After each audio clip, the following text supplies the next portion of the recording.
Welcome YouTubers! I am so happy you guys are back because today I am bringing you Comic Sniper Presents Collecting Comic Books for Beginners Part 2. Alright, and this time we're going to dig deeper into the different ways people are collecting comic books, as well as we'll take a look at some ways you can flip comic books to make a profit. And as usual, I'll be giving tips and warnings that should make navigating through this hobby a lot easier for everybody. So sit back and enjoy the short intro, and I will be right back.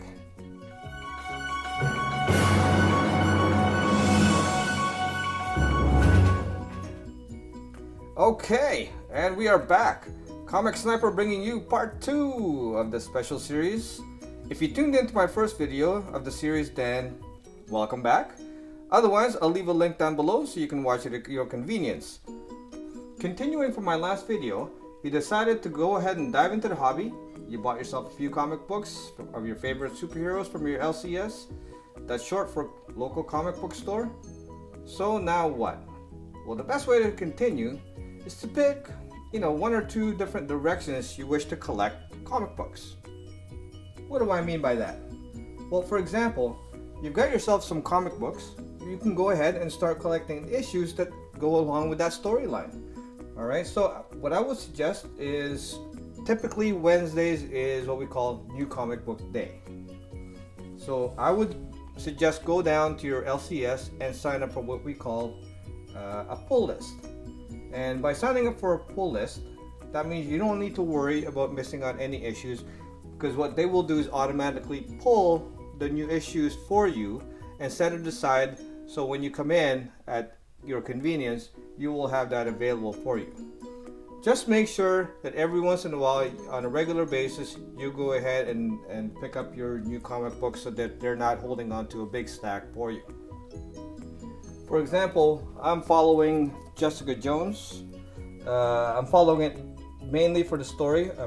I've been following it right from the start. This is issue number 1, 2. I'm not going to put all of them up. 3. There's 4, like 5. It's I'm current on this one. I'm actually up to date, so it goes all the way. It's in the teens right now. But this one, I love the story. I like reading the story on this. It's interesting to me, so that's why I'm following it. I'm not so much following it for the art. I'm not that crazy about the inside art. The cover art's not bad, but again, mostly just for the story. The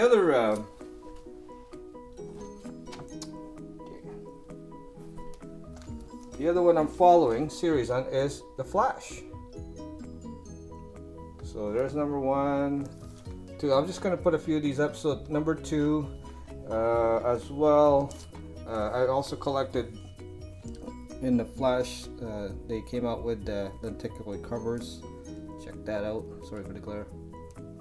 I thought that was pretty cool. Look at that.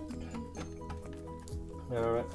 And this one is really, really good. That's a throwback to the older Flash. It's hard to see.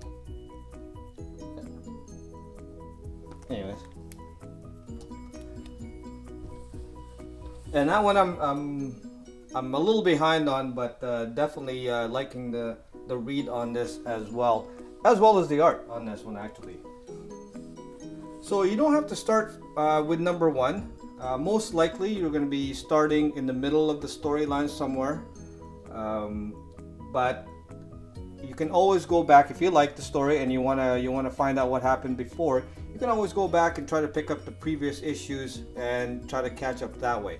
It shouldn't be too much because they're very current, and the new books are not going to be much more than, let's say, the cover price. It might even be a little bit lower. All right.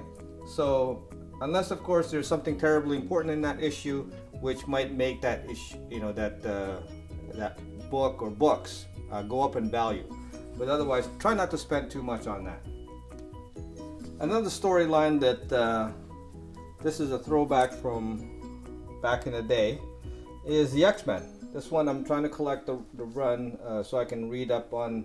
This is the Brood storyline, 162, 163, 164, 5, 6, and so forth. I don't have the complete set yet, but I'm actually working on the full X-Men line if I can ever get there. But I do like the Chris Claremont story, so I'm trying to collect these ones so that I can actually read the whole story front to back. I've read it before a long time ago when it first came out, so I kind of want to revisit it again. And when you go ahead and collect something like this, it's going to be a little bit more expensive because these are a little bit older, more popular, and the issues themselves that have some relevance, so you're going to be paying a little bit more per issue.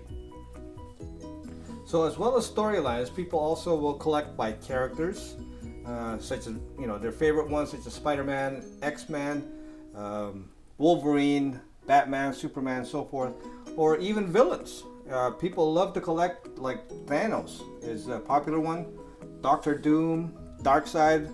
The whole lot of Spider-Man villains is really good to collect. So people also go after and collect artist covers.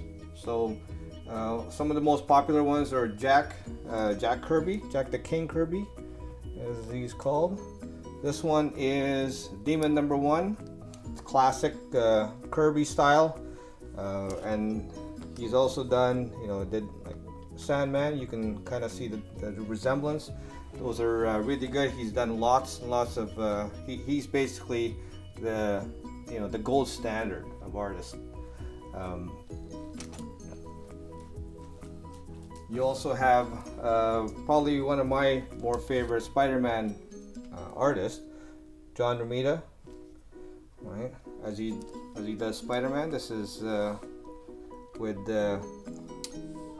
Mysterio on the cover. I just like the when characters are really big and really bright on the front page. Love this Medusa cover. Check that out. Another one that I want to get more of is Neal Adams. So, such as this Superman that he did, really iconic. I'm not sure if you guys have ever seen Comic Book Men. He was on the show, and apparently he hates this cover because of how the leg was stretched out. It's kind of unproportionate to the rest of them, because to make way for to make room for the writing and the kryptonite down below there. So, but you know what? It's still a beautiful cover. Another one that he did, made famous, and really, this is the first appearance or cameo appearance of Darkseid. This is another one by Neal Adams. Beautiful cover. And then more recently, for myself, I'm also a collector of Adam Hughes, and here's one that I recently picked up, Wonder Woman #152, and he signs not everything, but his signature is with an AH, which is really cool. It's like right? But you know, I love the you know, like I said, big bold characters in the front, and the way his artistry is. Check that out. Can't go wrong with that. Catwoman #55. Definitely, this is getting to be pretty iconic of a cover as well. So love me some Adam Hughes. So speaking of artists, people also like to collect artist signatures. You can stand in sometimes very long lineups at things like Comic Cons just to get your favorite artist to sign your comic book. Some examples I have ones myself. This is a JLN #1. This one has signatures by George Perez, as you can see, and Kurt Busiek. I think that's how you say his name. He's the story guy on this. That is a CBCS. Now I didn't stand to get the signature signed. I bought this with the signature already on there, and I had CBCS authenticate the signature. That's why you have the red label. All right, and then, but if they witness it, something like this. This one I had Joe Rubinstein actually draw. I commissioned him to draw this beautiful Wolverine sketch, and that's why you have a yellow label. Again, this is CBCS, and there's his signature right there. Awesome.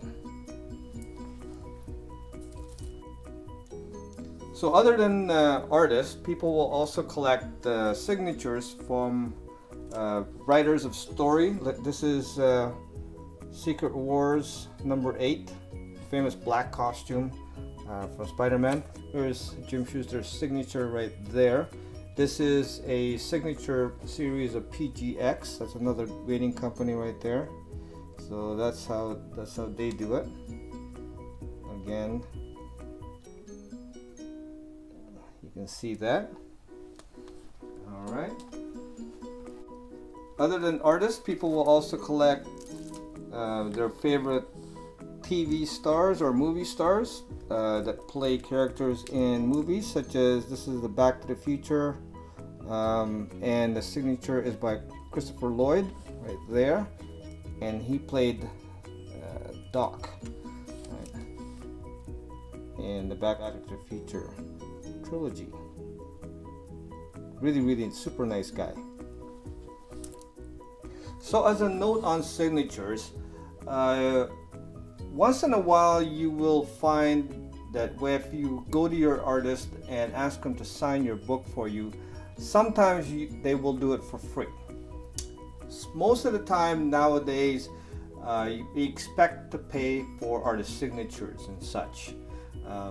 They can be as little as $10 for upcoming artists, and some established ones and really hard to get, especially superstars, can get very pricey, so watch out for that. And speaking of pricey, when you stand in very long line as for Stan the Man Lee, this is a signature on Iron Fist 14, first appearance of Sabretooth, very cool villain. This is his first appearance. Okay, this is a CGC signature series 5.5. You can expect to stand in very long lines for Stan Lee, and also expect to pay a lot. Okay, so yeah, it's just one of those things we have to live with. But he is a super nice guy, and he's done so much for our hobby as it is, and he's still going strong. So like having this.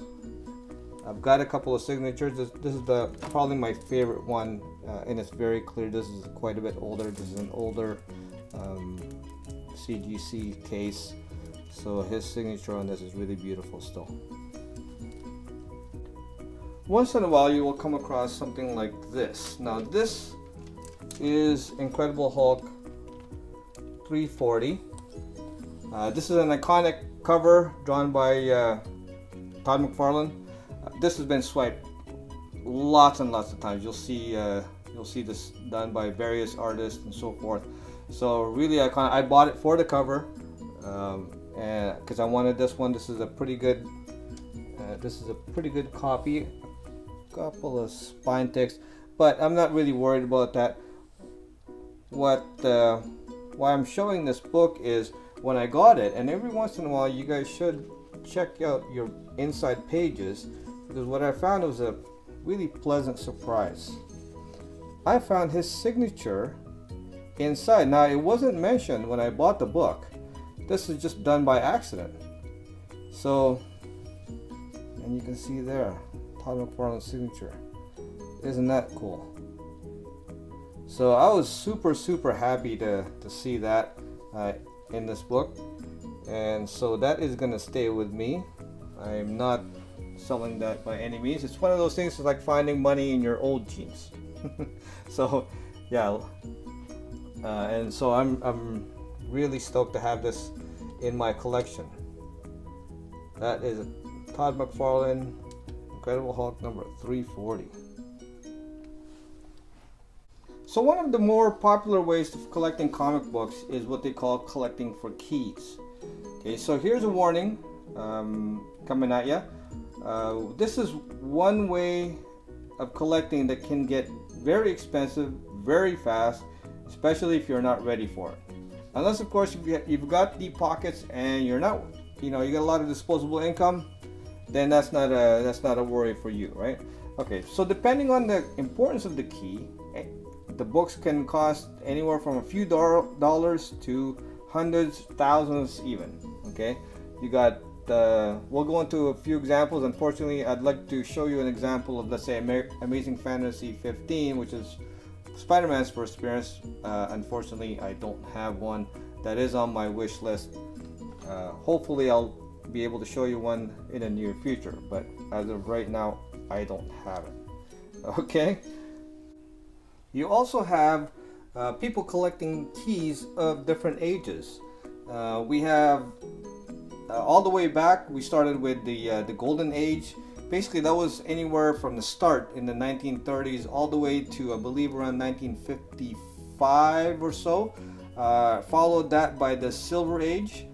Typically, that was in the 60s, but I believe that was late. It started late 50s, I think 1956 or maybe a little bit later, right up to the early 70s, I think 71, 72. And then that followed up by the Bronze Age. Now, just as a side note, the older it is, typically the more expensive it is, based on the fact that they are a lot more rare and harder to find, especially those Golden Age books, if they're had some importance as well. So back to the Golden Age, that was next. That was in the 1970s, early 70s to about mid 80s, 85, 86, somewhere around there. And then after that, we get into the copper.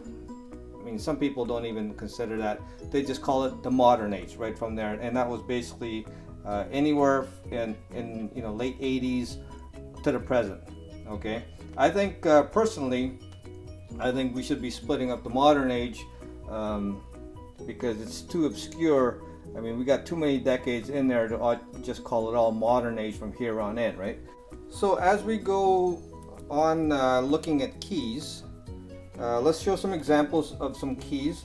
So a less expensive key is, let's say, this one is Miss Marvel number 18. This is first appearance of Mystique. Not terribly expensive, but an important issue nonetheless. Okay. You also have a little bit more expensive is Werewolf by Night number 32, and this is first appearance of Moon Knight. Now, there isn't really any reason that usually movies and things like that, TV shows, will drive the first appearance of a character up. This one has taken off all on its own without any rumors of any hint of any movie for this character. But that's just the way it goes. But that is this first appearance is getting almost out of reach. A first appearance of a character that has justification is Amazing Spider-Man number 129. This is the first appearance of Frank Castle, Mr. Punisher himself. He just got himself a Netflix series, which was amazing. It was really good, really well done, well written, and it did not disappoint. So this one, by no means is it inexpensive. Actually, this is quite expensive, and it's only going up. Okay, as well as his second appearance. So if you can't afford the first, second appearance of the Punisher is in Amazing Spider-Man number 135. Okay, and of course the later being less expensive because it is somewhat less significant. Now I'm going to give you a tip here. there is a difference between cameos and first appearances. Now, sometimes the cameo can be more expensive than the first appearance. Sometimes it's the other way around. Such as, this is Superman Expelled, Jimmy Olsen, number 134. This is Darkseid's cameo appearance. Basically, he shows up in a small little tiny panel, and this is considered his cameo appearance, whereas in Forever People number 1 is considered to be his first full appearance. Now it could be people say, it's because the Neil Adams cover is a lot better, and I'll agree with that. But there's lots of different examples either way. So versus if you went with Incredible Hulk's cameo in Wolverine's cameo in the Incredible Hulk number 180 versus his first full appearance in Incredible Hulk number 181, this one is way more expensive than the previous.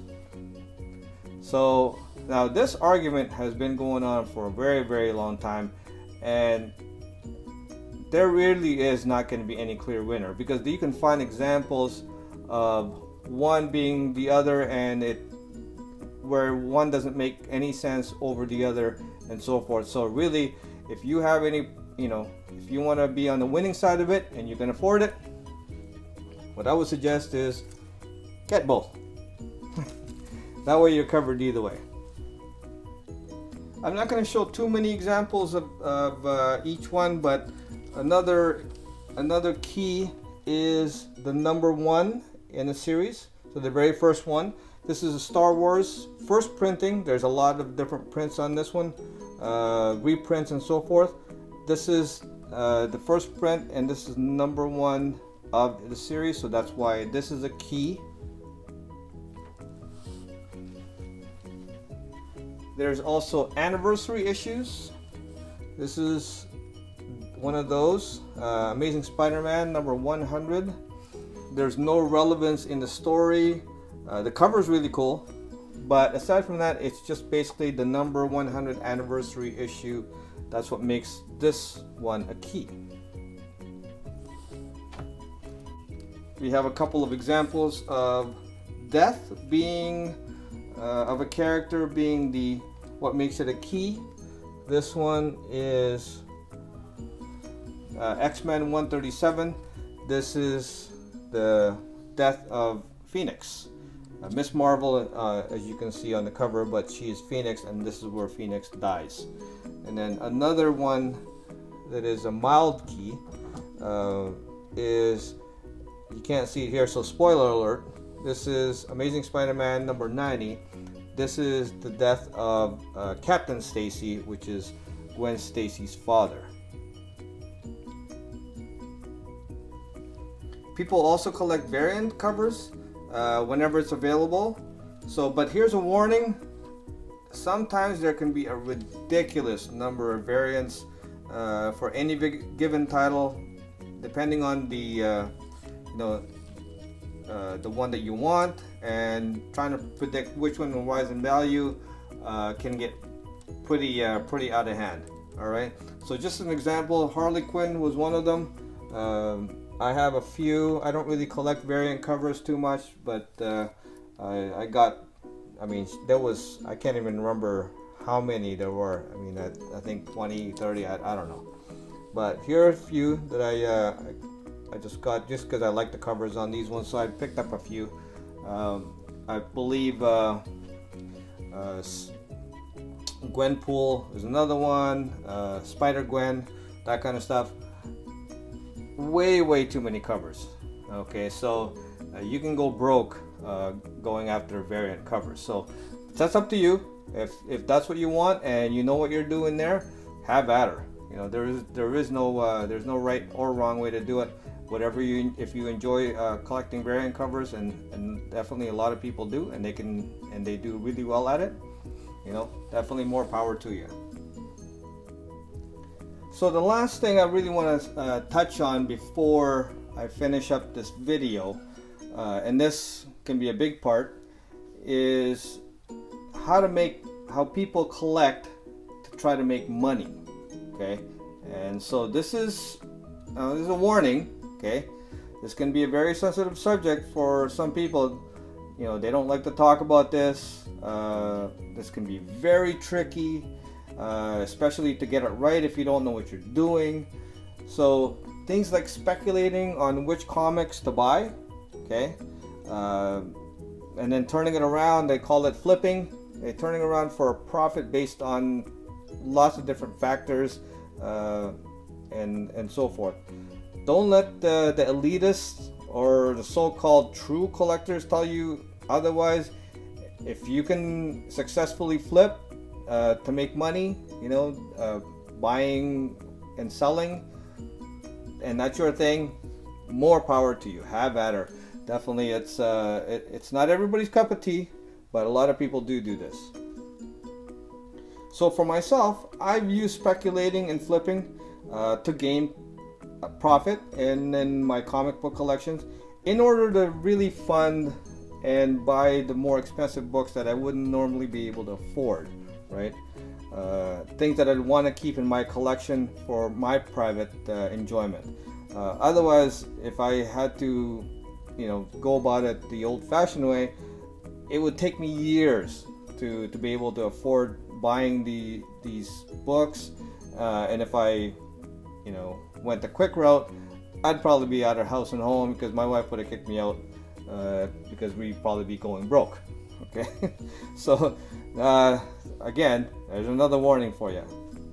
As you go forward, and let's say you want to collect keys, back in the day, collecting keys was basically, you know, was the way to profit from your collection, because you based everything on first appearances and so forth, all the ones we talked about, and the only way they were going to go up is based on how relevant that importance of the key is. So as people collected them, wanted to buy them, and became more important, more sought after, that's how they gained their value. Okay, and that's still being done today, don't get me wrong, but not to the same extent as it did before. Today it's quite a bit different. Most speculating today are done based on movies and TV. Okay, that's the majority. Let's say, for instance, there's news of a character that's going to be on the screen, either on the movies or on TV. People will seek out the important events of that character, let's say their first appearance and so forth, which of course will in turn increase its value, because you got things like supply and demand. It's simple economics, right? As more people want to buy it, they're looking for it, and then people that have it, or you know, that want to sell it, will ask, you know, either the going price, or they'll start raising the price, and people wanting it more will of course pay more for it just to get it.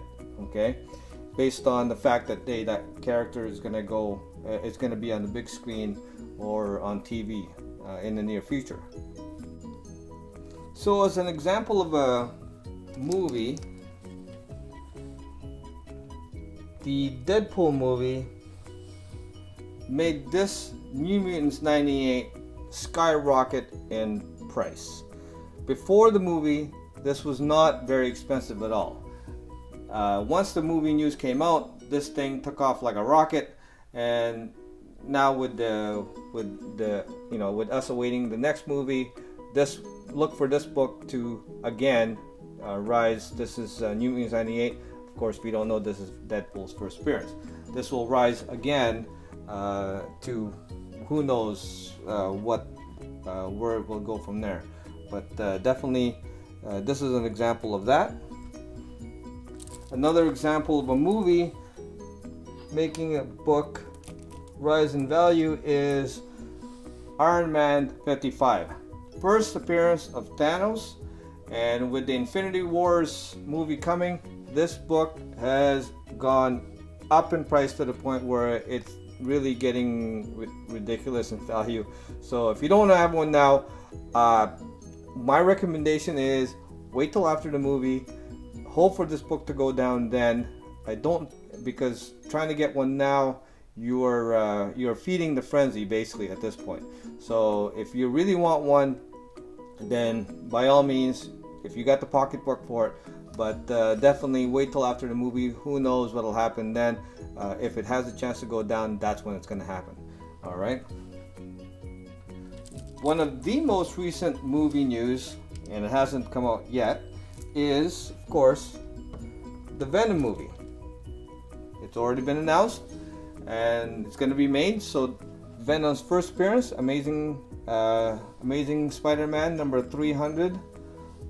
Now this book already had, this is already popular. This is a great Todd McFarlane cover, but, and this, like I said, this book already had value before the movie announcement, but since the movie announcement, this book is going bananas. It is getting out of control. So if you don't already have one, again, my suggestion is wait till after the movie. Now, don't take my word for it, but because this book, like I said, has already had value even before the movie. Of course, this is already a popular book to have. It was already, kind of expensive beforehand. It's just gotten out of hand now. But if you wait till after the movie, there is a chance then that it might go down somewhat, and then more affordable for you, and then maybe you can pick one up for a lesser price than what it's going for currently, because right now the hype is what's driving the price of this book. There's different levels of speculation and when the value of different books will rise based on upcoming movies or TV shows. So let's start with the first one. Usually, if there's any news whatsoever of a movie even being thought of being made, so that's the first one. So if, let's say, the studio happens to leak out something and there's been no official news yet, that'll start the frenzy. That'll start things going. People will run out right away and pick up whatever the first appearance is, whatever's relevant for that character or for that movie, and then that'll start things going. And then of course people will want to sell their copies for a profit, since it's gone up in value based on what they bought it for. Of course that'll start things going right away. So the second part, usually if there's an actual news that is attached to that character or movie to be made or TV show to be made, that's gonna be the next phase. And of course now, since it's actual news, people will then definitely run out and pick up the item, the book, and that'll start driving the price up, of course, based on supply and demand. And of course, anytime they announce any more news after that, such as maybe the actors or actresses playing which characters, that maybe what villain will appear in said movie, and that kind of stuff, maybe guest starring, whoever they announce as part of that will also get people will also go after those as well. And as time goes on, we'll also get trailers that coming out. Once the trailers start coming out, that's when the real frenzy starts, and people who were holding on to it, maybe people who bought it early on, now want to flip the book because of course the value has gone up, and there's certain value that is definite, about it, and it has gone actually up. They will flip the book so that they can make good profit out of it. And then lastly, when the actual movie comes out, that's basically the nail in the coffin.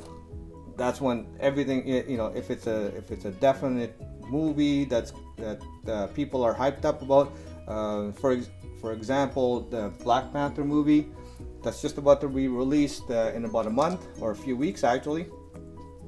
The first appearance of that is Fantastic Four number 52. That book has definitely shot up in value, and it's everybody's going crazy trying to get that book right now, and the asking price just keeps going up on that thing. So that's usually another, that's the last phase of leading up to the movie. So once the movie is done, the next part is whether the movie is any good or not. So if a movie is good and there's a possible, release of a follow-up or a number 2, that'll also keep the book prices high in anticipation for the next one. But if the movie is bad, that can have a significant effect on the book. For example,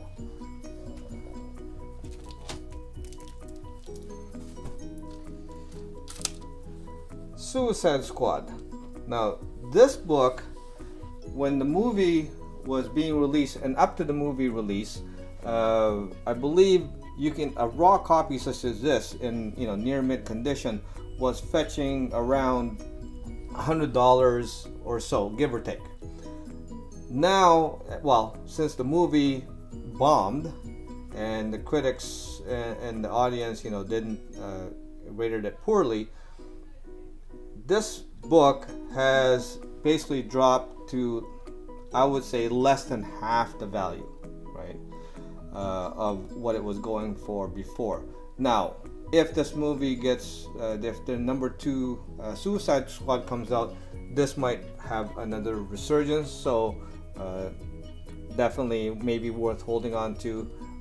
I didn't pay that much for this. I paid a few dollars. So even at this price now, it's still worth a little bit for me to hold on to it. And definitely we'll see if the next movie comes out and if they do a better job than the first one. Who knows? Maybe this book will definitely go up. But that remains to be seen.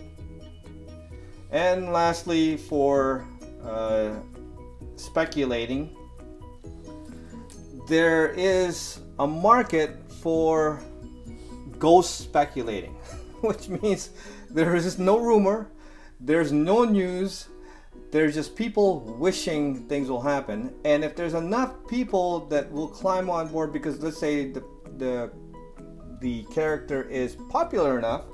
For example, here's one. This is Amazing Spider-Man number 4.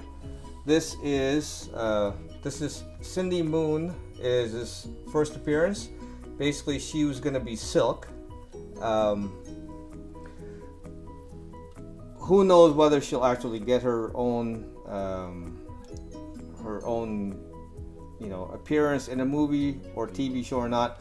But this book has definitely shot up in value, and I've been hearing some rumors, and as the rumors come in, this book is gaining value.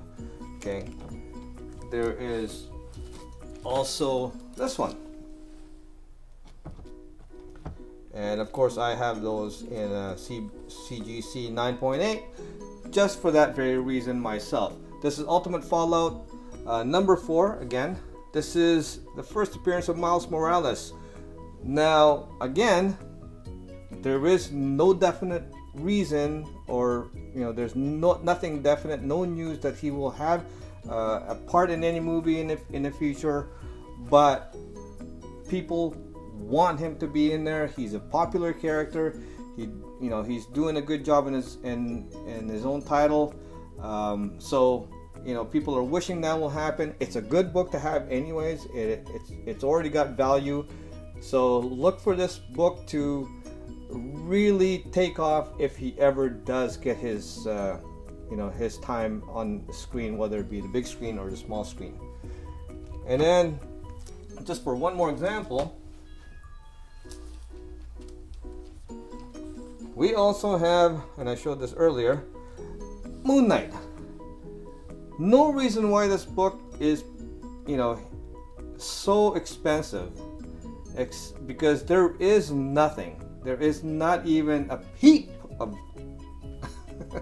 news for this character to be in anything. But yet, and let's face it. I mean, I don't mind Moon Knight. He's a pretty cool character, but he does not command the numbers like Spider-Man or Batman, Superman, that kind of stuff too. But his first appearance, this book Werewolf by Night number 32 has its life of its own. Okay, and you'll be hard pressed to find this book in anything, I mean, unless you happen to come across it in a garage sale or something. You'd be looking to pay hundreds of dollars for something in the lower mid grade for this book, and of course the higher grades are way up there. So again, sometimes we don't know what fuels the market, except for the fact that people just wish things to happen so bad, and there's enough mindset of everybody else to go along with it. So we all jump on board, and then if you happen to be one of the lucky few that have it, then yeah, definitely you are one of the lucky ones. So this is an example of that. This is Werewolf by Night number 32, first appearance of Moon Knight. So these are different reasons why people collect comic books today. And we also delved deep into the speculating market. I hope that helped you gain some directions to take your comic collecting mindset. I just threw this up here, Catwoman number 51. I think I called it 55 last time. Sorry, that was a mistake. Just so we have something really interesting to look at. It's that Adam Hughes cover. It's just very beautiful. So going back, the important thing is to actually have a direction to start. You don't have to worry that you can always change to a different direction if you wish later on. If you don't think the first one you decide or you want to add to it, that's for your own purpose and definitely at your own discretion. So before I leave, I'd like to give some shout outs to those kind enough to subscribe to my channel. There are too many for me to read out, and I do appreciate all of them. I'm just going to throw them up on the screen while I'm talking right now. And again, thank you very much to everyone for all your support and your encouragement. If you like what I'm doing here, go ahead and subscribe like the other people did, like these fine folks. And go ahead and ring that bell so you won't miss any of my future videos. I'm going to be adding to this series as well in the future, so look forward to that. Make sure you like the video and leave me a comment and feedback, especially those new to the hobby. Love hearing from you. Tell me about your experiences. I would love to hear about them, and I will do my very best to respond as quickly as possible. So again, thank you everybody for letting me share my thoughts with you. Until next time, remember, as you search long and hard for all those keys, enjoy the hunt.